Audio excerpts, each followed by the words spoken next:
Muy buenas tardes a todos. En primer lugar, pues muchísimas gracias por estar aquí presentes. Para nosotros realmente es un placer que puedan estar aquí. Para nosotros, pues la educación financiera es el pilar fundamental antes de tomar cualquier decisión, ¿sí? Cualquier decisión en la vida, sea una decisión de inversión, una decisión de financiamiento, una decisión operativa, como las que yo le llamo del día a día, pero antes de esto, siempre tenemos que contar con información. Y qué mejor estar dedicándole tiempo a esto, a capacitarnos. Así que pues el día de hoy, junto a David y a Roberto, parte del equipo de Futuro Casa de Valores, vamos a hablarles de un tema bastante interesante, que yo creo que lo hemos hablado a lo largo de cada una de las charlas, pero hoy vamos a hablar de temas técnicos de una manera no tan técnica, ¿ok? La presentación que vamos a realizar es inversiones en la bolsa de valores. Y quiero empezar de una forma sencillísima, ¿verdad? ¿Qué es la pregunta que todos nos hacemos al momento de tomar una decisión de inversión? ¿Por dónde empiezo? ¿Sí? ¿Qué hago antes de invertir? ¿Qué necesito saber antes de invertir? Vamos a ver también ciertas estrategias para invertir en la bolsa de valores de forma efectiva, cómo identificar oportunidades y gestionar riesgos financieros, y pues veremos ciertos secretos de éxito de inversionistas experimentados.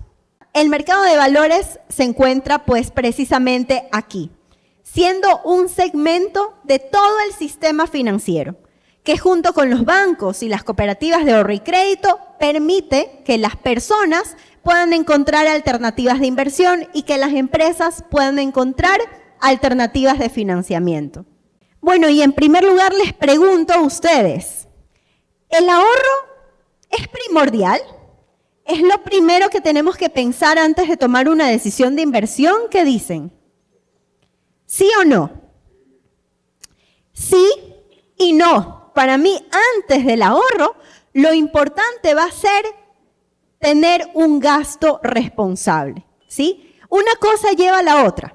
No podemos empezar a tener un hábito de ahorro sin antes tener un hábito de gasto responsable. Para mí eso es lo principal. Luego de que tenemos un hábito de gasto responsable, empezamos a ahorrar. Es decir, el ahorro es una consecuencia de aprender a generar buenos hábitos en cuestión del gasto. Otro concepto importante antes de empezar a hablar de inversión, el riesgo. ¿El riesgo es directamente proporcional a la rentabilidad? Sí, ¿verdad? A mayor riesgo, pues normalmente voy a exigir mayor rentabilidad. Casualmente el día de hoy, pues en la mañana estuve dando clases y les decía a mis alumnos, estábamos hablando acerca de qué rentabilidad pido cuando soy dueña de negocio, ¿verdad? El famoso ROE del cual hablamos, la rentabilidad del accionista. Entonces, evaluábamos este indicador y decíamos, bueno, normalmente si yo tengo un ROE del 10%, no está mal, pero si tengo otra alternativa en el mercado de valores o en renta fija, que actualmente me está ofreciendo al año un 9%, y si en mi negocio tengo una rentabilidad del patrimonio, que es una renta variable, porque depende de cómo le vaya el negocio, del 10%, quizás ya no lo veo también ese ROE del 10%. Entonces, riesgo va atado a la rentabilidad. A mayor riesgo que tomo, voy a exigir mayor rentabilidad. ¿Y cuál riesgo? ¿De qué riesgo estamos hablando? Bueno, no solamente el riesgo de perder mi dinero, tenemos varios riesgos que los he enlistado aquí. En primer lugar, el riesgo de mercado, ¿verdad? Es un tipo de riesgo que afecta al mercado en su conjunto, por ejemplo, el COVID, ¿sí? Cuando vino la pandemia, pues fue un riesgo sistémico que en realidad le afectó de gran manera a ciertos sectores y de otra manera, pues a otros sectores los benefició. Pero es el riesgo de cada sector, por eso es importante la diversificación. Segundo riesgo, el riesgo no sistémico, el riesgo particular de cada empresa. Por ejemplo, la imposición de un arancel en el país de destino. O si estamos hablando de camarón, ¿verdad? El riesgo de la industria camaronera es precisamente la volatilidad de precios, por ejemplo. Entonces, sé que tengo un riesgo directamente asociado a una empresa o un sector. Siguiente riesgo, el riesgo de liquidez. ¿Cuál es este riesgo en el cual yo invierto en un activo financiero del cual no me pueda deshacer fácilmente o el cual no pueda convertir fácilmente en efectivo. Por ejemplo, y ahora con Roberto vamos a hablar mucho de esto, las acciones. Si yo encuentro una acción barata, ¿verdad? De repente no es solo ese factor que tengo que observar antes de comprar. Tengo que ver qué tan líquida es esa acción, porque claro, si yo quiero comprar esa acción cuando está baja de precio y venderla cuando el precio está mucho más alto, si no es una acción líquida, que quiere decir que se venda y se compre regularmente en el mercado, probablemente habré comprado una acción barata, pero luego nadie me la va a querer comprar cuando el precio suba. Entonces, sí tengo que evaluar mucho el riesgo de la liquidez. Siguiente, el riesgo de crédito. Este sí hace referencia a que de repente la entidad no me vaya a devolver el dinero, ¿verdad?, que yo he invertido. El riesgo legislativo puede ser que alguna norma en particular afecte a ese sector y pues luego está el riesgo de tipos de interés. Entonces, como ustedes ven, hay varios riesgos que van asociados al tema de la inversión. No es solamente no tener el dinero de vuelta. Pero, ¿qué también tenemos para gestionar este riesgo? Porque el riesgo nunca se elimina, el riesgo se lo gestiona. Y para esto tenemos algo muy importante llamado las calificaciones de riesgo, ¿sí? Existen entidades independientes que se dedican a calificar esas alternativas de inversión o a calificar a las entidades y otorgarles una calificación en función de todo lo que hemos visto hace un momento y muchos aspectos más. Y es por eso que ustedes ven, por ejemplo, cuando ingresamos a un banco, está puesta una calificación, por ejemplo, AAA o AA, o vemos instrumentos de inversión A. Entonces, cada calificadora de riesgos le otorga esa calificación en función de varios ponderamientos que ellos hacen. La calificación más alta siempre va a ser la AAA, seguida por la AA y bueno, así sucesivamente. Y luego ustedes van a ver que hay un signo más o un signo menos al lado de las calificaciones. Eso quiere decir la tendencia. Si por ejemplo tenemos una calificación AA más, quiere decir que tiene tendencia a subir a ser AAA, ¿no? Entonces esto nos da un indicio claro para que el tema del riesgo no quede en la subjetividad. Muy bien, el riesgo, ¿hay formas de eliminarlo? No, hay formas de gestionarlo. Por ejemplo, evaluar la rentabilidad de la inversión. Si yo asumo un riesgo más alto, pues pido una rentabilidad mayor que sopese el riesgo que estoy tomando. Anticipar el futuro. Sí puedo anticiparme, quizás con evaluaciones históricas, algo de lo que vamos a hablar ahora en la revisión de renta variable. Diversificar. Siempre va a ser una forma de gestionar el riesgo. No poner los huevos en la misma canasta, sino que de repente diversificar en diferentes sectores, en diferentes calificaciones, inclusive en diferentes tipos de renta. Distribuir la inversión, que básicamente es la pirámide de riesgo, y evitar inversiones emocionales, ¿sí? Al igual que existen las compras por impulso, asimismo existen las inversiones emocionales. Ah, no, que mi amigo me dijo que a él le funcionó comprar acciones de la favorita, por ejemplo. Entonces, a mí también me va a funcionar porque ha ganado un montón. Entonces, también voy a comprar acciones de la favorita y llamo a la casa de valores y bueno, me explican, pero aún así, quizás no me recomienden que es momento de comprar la acción, pero aún así la quiero comprar, ¿ya? Pero, ¿qué pasa si mi perfil de riesgo, y ya vamos a hablar mucho acerca de esto, si mi perfil de riesgo es conservador y de repente me pongo nerviosa al saber que no voy a tener una renta fija?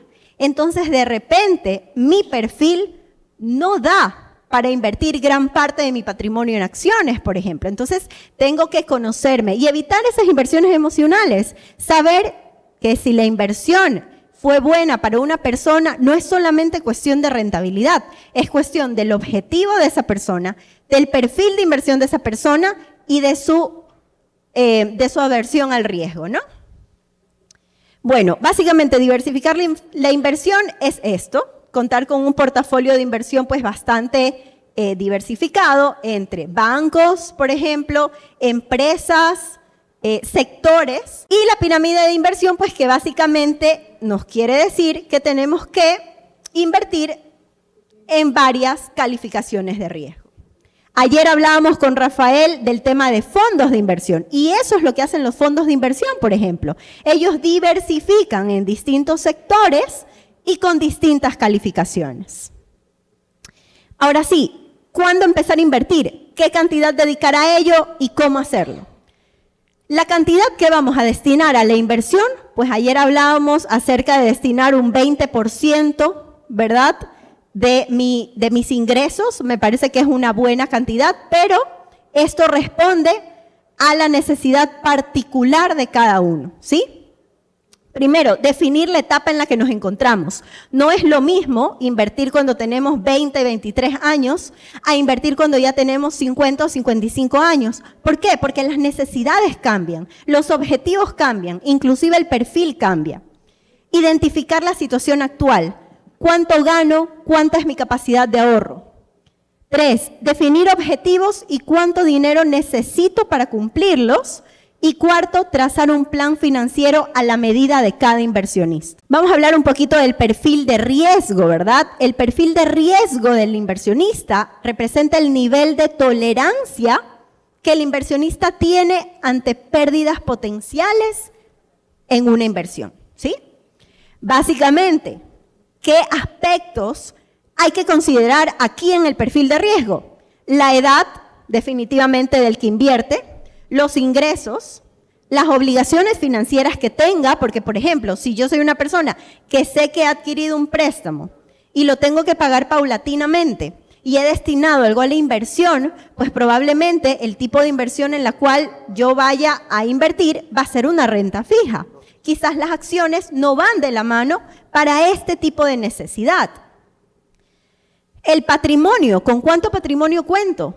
¿Cuál es mi capacidad de ahorro? ¿Cuál es mi tolerancia al riesgo? ¿Cuál es el objetivo de mi inversión? Y sobre todo, ¿cuál es la rentabilidad que espero? Esto hace que, bueno, resumamos los perfiles de inversión en 3. Conservador, moderado y agresivo.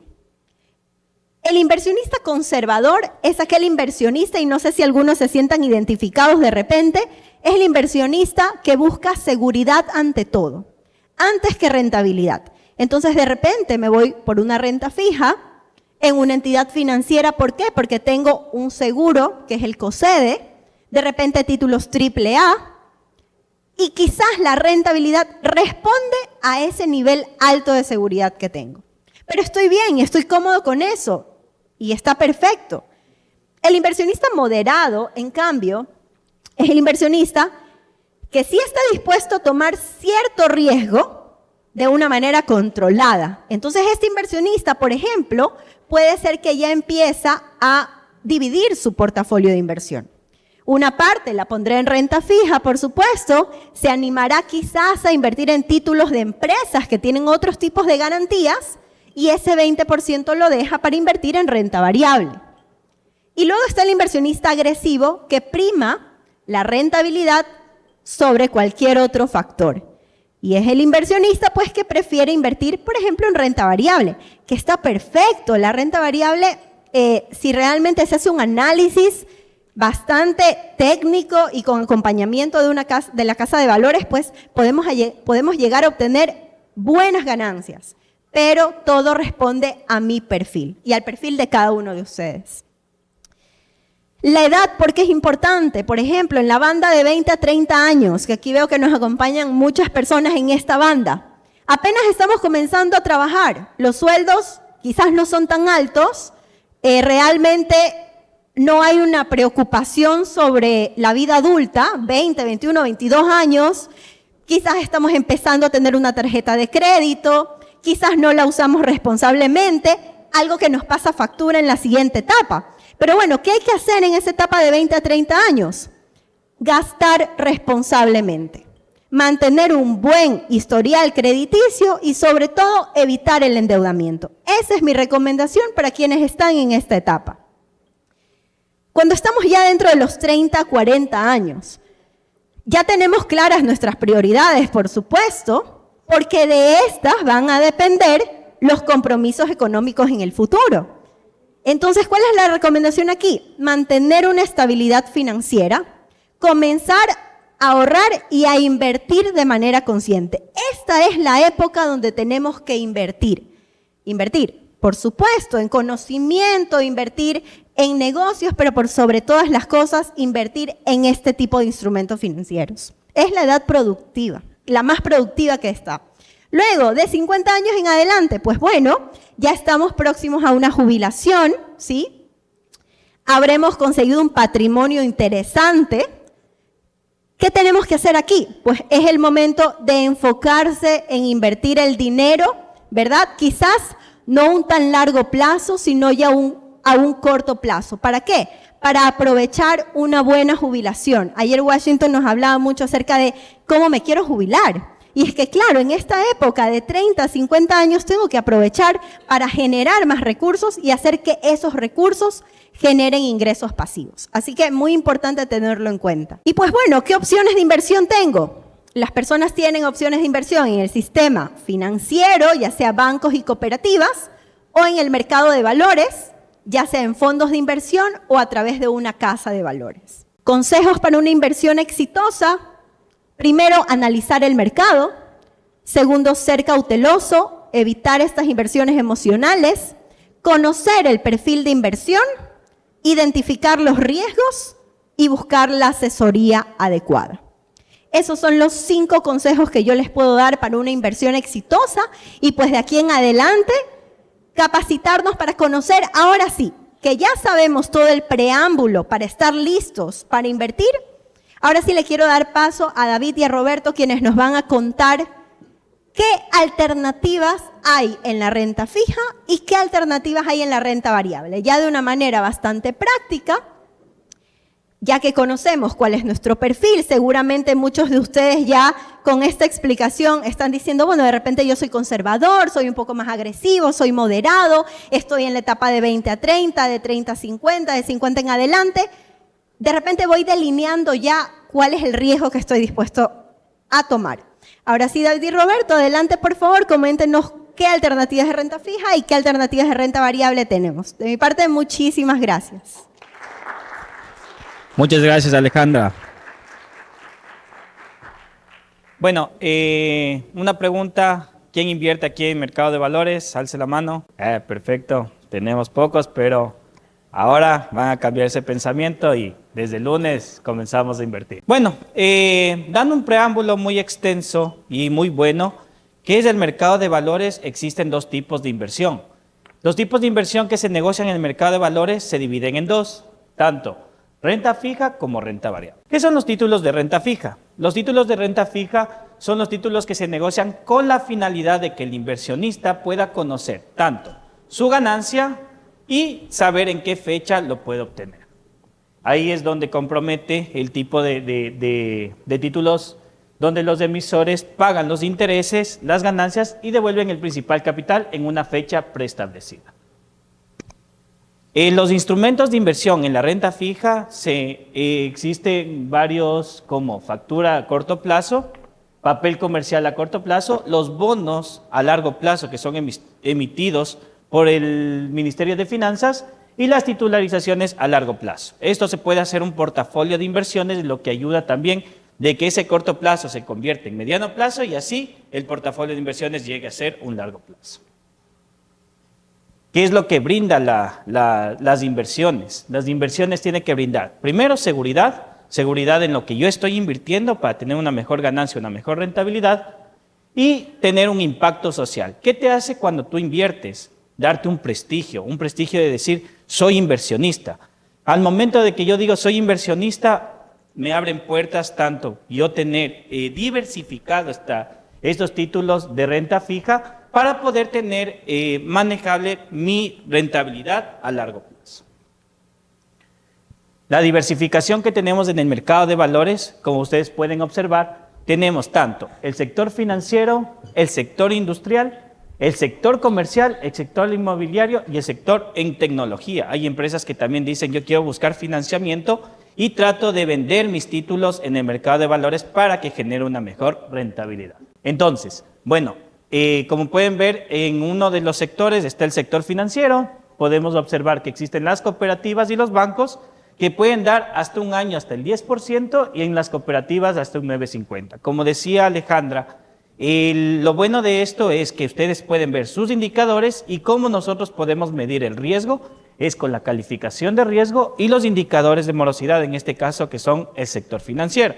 Si nosotros buscamos invertir montos significativos, tenemos que ver también que las cooperativas o los bancos tengan unos plazos de decir, yo quiero invertir desde $500 o puedo invertir desde 10,000. Ellos van diversificando también su tabla y plazos que pueden ayudar a llegar a un 10% de rentabilidad. Ahora, en el sector real es cuando una empresa busca financiamiento y dice, perfecto, yo tengo títulos, yo quiero buscar ese dinero para yo poder darles una mejor rentabilidad o una mejor ganancia dentro del aspecto. Entonces yo me financio en el mercado de valores y ¿qué es lo que yo hago?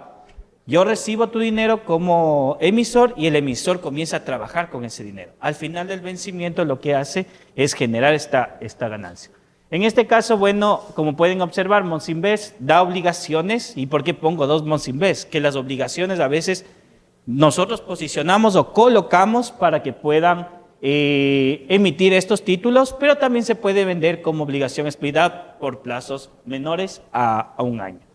Y tenemos también una empresa que es Salcedo Motors, que es papel comercial, que esto es a cero cupón, no tiene interés, pero genera una rentabilidad con el tiempo. Ahora, bueno, otros títulos que son de renta fija también son, como les decía, tenemos en el sector público, que son emitidos tanto por el Ministerio de Finanzas y también tenemos a las notas de crédito, que bueno, en el anterior conversatorio que fue con Marco Alarcón, ya les explicó esto. ¿Por qué? Porque las notas de crédito también es un título valor que puede generar tanto rentabilidad y puede dar alternativas de ganancias y también para pago de impuestos. El tema de los bonos del Estado lo que hace es, nosotros como tal, conocemos que los bonos del Estado se le está repartiendo a los jubilados, profesores y médicos, y ellos con ese bono pueden hacer líquido su bono vendiendo a través del mercado de valores. ¿Qué es lo que hacen los inversionistas? Los inversionistas, en este caso, con bonos del Estado, con CETES y con los certificados de Banecuador pueden venderlos como mercado secundario a rendimientos que están dentro del mercado, te puede dar hasta un 14%. Y tenemos un extenso y amplio bonos del Estado desde el 2024, que ya está por vencerse, hasta el 2033, donde los bonos del Estado se dividen en dos. Los bonos del Estado, tanto de jubilados como los bonos del Estado de proveedores, donde los jubilados pagan sus intereses mensual hasta el capital y los bonos del Estado proveedores pagan cada 6 meses. Entonces, esto puede ayudar también a diversificar su ganancia y tener una mejor rentabilidad con él. En el tema de los CETES, bueno, los CETES yo les converso, las instituciones compran estos certificados de tesorería del Ministerio de Finanzas porque existe una regulación para el banco y para las cooperativas por el encaje bancario. Ellos necesitan tener el 20% del encaje bancario. Entonces, ¿qué es lo que hace? El Ministerio de Finanzas, para que no paguen esto en valor efectivo, lo que ellos hacen es comprar ese título a un descuento y esto lo pueden utilizar para su encaje bancario. Entonces, es una oportunidad de inversión con el tiempo. Y los certificados del Banecuador, tanto las cooperativas como los bancos, ¿qué es lo que hacen? Con los certificados de Banecuador existe una reciprocidad. Si el Banecuador invierte en una cooperativa o en un banco, ¿qué es lo que pasa? Yo invierto también en el certificado de Banecuador y tengo una reciprocidad en el mercado. Y con las notas de crédito, como pueden observar, también es un título donde yo hago el proceso de devolución y al momento de hacer el proceso de devolución del crédito tributario, yo puedo llegar a una casa de valores y decir, perfecto, necesito liquidez, quiero vender por el mercado y nosotros damos a un mejor precio, a un mejor descuento y podemos hacer líquido. ¿Y qué hacemos con la compra? Si nosotros necesitamos pagar los impuestos, hay personas que hacen el pago, el IVA mensual, semestral, lo que pueden hacer es ir al mercado de valores y en el mercado de valores con una casa de valores compran estas notas de crédito y pueden compensar con la compra. En este caso le voy a dar paso a Roberto Vega, se les va a hablar sobre el otro título de renta variable. Conmigo hasta aquí, muchas gracias. Bueno, buenas tardes con todos. Mi nombre es Roberto y les voy a presentar cómo se invierte en títulos de renta variable. Las más conocidas son las acciones. Y bueno, ¿qué son las acciones? Las acciones son títulos que representan una parte del capital social de una empresa. Y cada acción es igual a una acción diferente. Entonces, si yo tengo acciones de una empresa, tengo los mismos derechos y obligaciones que cualquier otro accionista de la misma empresa, ¿ya? Y las acciones se dividen en acciones ordinarias y preferentes. Las ordinarias me dan voz y voto en la Junta General de Accionistas y también a recibir un dividendo cada año después de la junta si la empresa genera utilidades. Y las preferentes básicamente son acciones que no me dan voto en la junta, tengo voz, pero no puedo votar al respecto en lo que decida la junta y recibo un dividendo un poco más alto que las acciones ordinarias. Ahora, teniendo eso claro, puedo continuar con la presentación. Y básicamente hay 3 aspectos que se deben tomar en cuenta al momento de invertir en acciones. Hay 3 factores muy importantes. El primero es la oferta y la demanda que existe. Entonces, el primer factor, como oferta y demanda, hay que tomar en cuenta que hay que revisar el mercado constantemente en este tipo de títulos. ¿Qué pasa cuando la oferta es muy alta y la demanda es muy pequeña? El precio de la acción tiende a la baja. Cuando la demanda es muy alta y la oferta es más pequeña, entonces ahí la acción sube de precio, y cuando la demanda y la oferta se equilibran, la acción tiende a mantenerse en el precio. Adicionalmente, está la situación financiera del emisor, que para mí es el factor más importante que se debe tomar en cuenta al momento de invertir en acciones, ya que aquí estamos viendo qué tan rentable va a ser esa acción y que también está la empresa en la que voy a invertir en esas acciones. No hay que enfocarse solo en el precio de una acción. El precio, si bien es significativamente importante, más me importa la rentabilidad que genera esa acción a un precio determinado al cual se está negociando. Y el tercer factor es la situación económica de la industria en la que se maneja ese emisor o esa empresa en la que estoy invirtiendo sus acciones. Aquí les voy a presentar qué se tiene que analizar al momento de comprar acciones. Y el primer dato, como ya habíamos visto en presentaciones anteriores, hay que ver el balance de la empresa, el balance de situación y el balance de resultados. Entonces, aquí está resumido básicamente lo que hay que ver. Hay que ver qué tan grande es la empresa, hay que ver el patrimonio que tiene, cuántas acciones representan en su capital social, y también hay que ver la información de las acciones que ha tenido esa empresa. Entonces, aquí lo que yo les muestro es un histórico de una empresa real, que ya les voy a decir cuál es, de los últimos 4 años y al mes de mayo del 2024 que tenemos información. Entonces, como se puede observar, esta empresa en el año 2020, que fue año de pandemia, tuvo activos por $5,000 millones. ¿Ya? Para mayo del 2024, esa empresa creció unos 2,000 millones más, que son $7,600 millones en activos, y tuvo una utilidad que en el 2020 representó $33 millones. Para el año 2023 cerró con 121 millones, por lo cual ustedes pueden ver que esta empresa tuvo una utilidad muchísimo más alta que años anteriores, ha ido creciendo y creciendo y creciendo. Y aquí lo que podemos ver es cómo ha ido variando el precio. Entonces, de esta acción, el precio de cierre en el año 2020 fue de $1. Entonces, ustedes dirán si es un precio alto o bajo. Bueno, todos dirán que es un precio muy bajo porque es $1. $1 no representa casi nada. Pero lo que hay que ver es si me genera rentabilidad a ese precio y cuánto me genera de rentabilidad. Entonces, en el año 2021 subió un poco más de precio porque la acción mejoró muchísimo con respecto al 2020. Y en el 2022 siguió mejorando y en el 2023 superó su récord del 2022.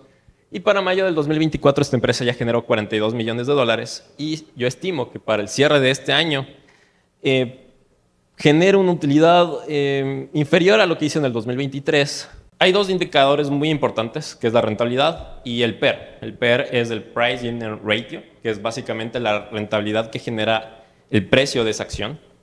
Y el PER se puede leer de 2 formas. La primera forma es básicamente ¿cuánto tiempo me voy a demorar en recuperar mi inversión si esa acción me paga dividendos iguales todos los años? ¿Ya? Entonces, en el caso de esta acción, digamos, si nosotros revisábamos en el año 2020 y se me pagaba dividendos iguales como los del 2020, me iba a demorar 12.86 años en recuperar mi inversión. Entonces ahí uno dice, es mucho tiempo para poder recuperar mi inversión en una acción. Entonces mucha gente no invertía y por lo tanto aumentaba la oferta y eso hizo que también baje un poco el precio de la acción. Sin embargo, en el año 2021, si yo mantenía esos dividendos que pagaban en el año 2021, ya no me iba a demorar 12 años, sino 6.29 años en recuperar la inversión. Y para el año 2022 ya bajó a 4.84, después 2023 a 4.85, y si anualizamos lo que genera en mayo del 2024 es 3.97 años. Entonces esta acción es muy rentable. En poco tiempo, si mantengo esos dividendos que pagan, si pagaran eso todo el tiempo, la acción no me tengo que quedar tanto tiempo para recuperar la inversión. Y la segunda parte de cómo leer el PER es básicamente con ese cuadrito que está debajo, que son las observaciones del PER, que son unos rangos, que en este país no hay un análisis muy técnico al respecto. Esto tuve que sacar de análisis de PER de Estados Unidos, en donde básicamente la mayoría de las empresas se manejan en estos rangos y si el rango está de 0 a 10, la empresa es infravalorada. Eso quiere decir que tiene muy buenas utilidades, pero el precio es muy bajo, o los beneficios tienden a bajar. Entonces, si está entre 0 y 10, lo que tenemos que revisar es cómo le está yendo a la utilidad de la empresa. Y como pudieron ver, las utilidades estaban creciendo. Entonces, tiene un PER que representa al 2023 4.85. Así que, con eso, el tema está en que la empresa no tiene beneficios que tienden a bajar, por lo tanto, la empresa está infravalorada. Y el precio tendría que seguir subiendo. Si vemos el estándar de 10 a 17, ya es el valor estándar para la mayoría de las empresas, se encuentran en un valor que está normal para ellas. Y cuando ya supera el 17 o 25, esta empresa o está sobrevalorada, eso quiere decir que el precio está muy alto para lo que debería valer, o los beneficios tienden a subir. Entonces, también puede pasar que la empresa tiene mucha más utilidad o está teniendo pérdidas, pero el precio se mantiene alto y entonces ahí está ya sobrevalorado. Y en muy pocos casos sucede que la empresa tiene un PER mayor a 25 y si eso pasa, las expectativas de crecimiento o son muy buenas, es un unicornio que casi nunca pasa, o es una burbuja especulativa que por lo general sucede. Entonces eso hay que tomar en cuenta al momento de comprar acciones, hay que revisar el PER y la rentabilidad que genera la acción. Y si aún no descubren qué empresa es, básicamente es un banco, el segundo banco más importante del país, que es el Banco Guayaquil. Entonces, si uno quisiera comprar acciones del Banco Guayaquil a través de nosotros, y les aconsejo que lo hagan, es muy barato y muy simple, a través de la plataforma que manejamos. Digamos que compran el día lunes, 1 de julio, unas 476 acciones, que ahorita están valoradas a un precio de $1.04. Terminan pagando, incluidas las comisiones de la casa, que son básicamente el 1%, mínimo $20, digamos que pagan $519. Aquí abajo les pongo un análisis de lo que estarían recibiendo con el dividendo esperado que darían por el año 2024, en donde más o menos proyecté que les estarían pagando 6 centavos por acción y un aumento de capital del 15.06%, que eso básicamente representa unos $27 en efectivo y unas 72 acciones adicionales, ya que en las acciones uno puede ganar de dos formas, como ya han de suponer. La primera son los dividendos, que son estos, que pueden repartirse en efectivo o en más acciones.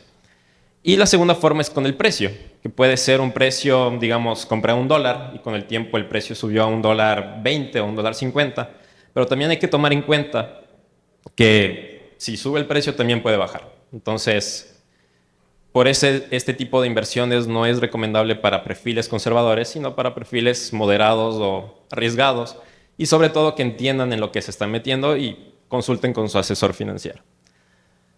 Por último, la rentabilidad anualizada que representa esta inversión es del 22.29% estimado, como pudieron ver en los cuadros anteriores.